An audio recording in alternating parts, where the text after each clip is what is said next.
second theory regarding how to label and identify and understand what's good and wrong is what they call deontology. Deontology is the opposite of consequentialism. Deontology says that we don't care about the result. If you want to understand an act is right or wrong, look at the act itself. Focus on the nature of the act. There are acts that are good in essence, irrespective of the end. And there are acts that are bad in essence, and likewise, irrespective of the end. It doesn't matter what the end is. There are certain acts that are immoral. For example, oppression. Oppressing other people is bad. I don't care what comes out of that. Oppressing people is bad. Lying is bad, and so on and so forth.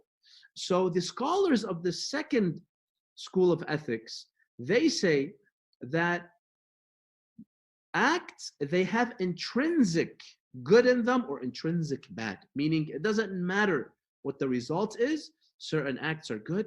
Kindness, generosity, mercy, these are always good acts. I don't care what comes from it. It's always a good act, even though maybe, you know what, you showed someone mercy and then that person backstabbed you. That person, because we showed him mercy, he went and he committed so much injustice. A consequentialist would say this mercy was bad because look at what resulted from it. He went and he hurt other people. While a deontologist would say, I don't care what resulted out of it. Mercy is good, period. We look at the act itself. We focus on the nature of the act regardless of the outcome. So let me give you a few examples, as you can see. Let's look at the example of lying. If you were to ask a consequentialist, what do you think about lying? Is it good or is it bad? Is it right or wrong? The consequentialist would tell you, lying is neither good or bad. Depends on the result. If you lie and you reap good results out of that, then that lie is moral, it's acceptable, it's good.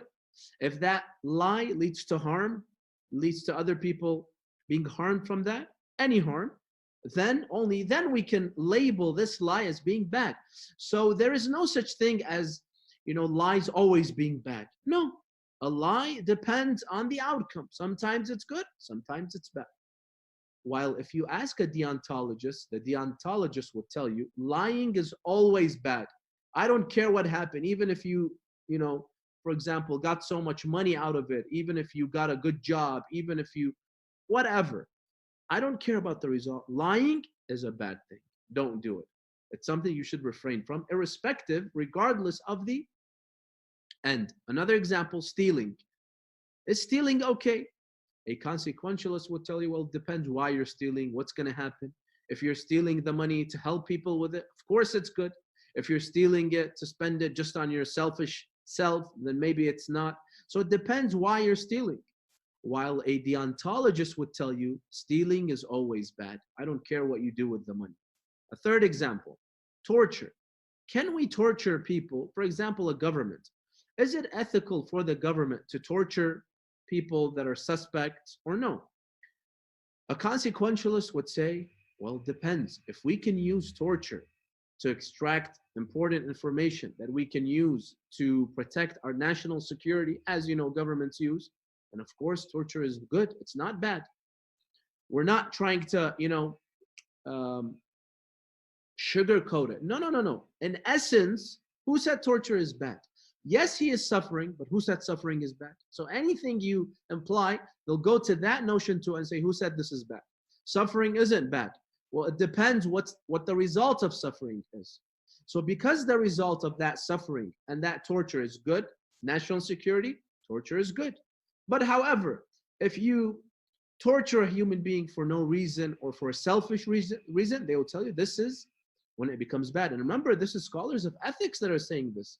Sometimes we may think, you know, this is evil people that are justifying, that are trying to justify their actions. No, no, no, no.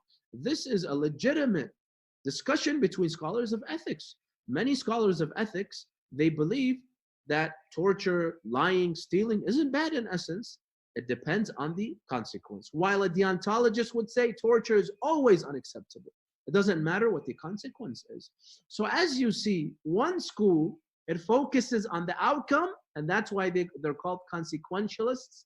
They look at the consequences, while the other school looks at the act itself regardless of the consequence. The consequence has nothing to do with the act. It doesn't make something that's good bad or something that's bad good. So this is the second theory regarding how we can identify and label an act as being good or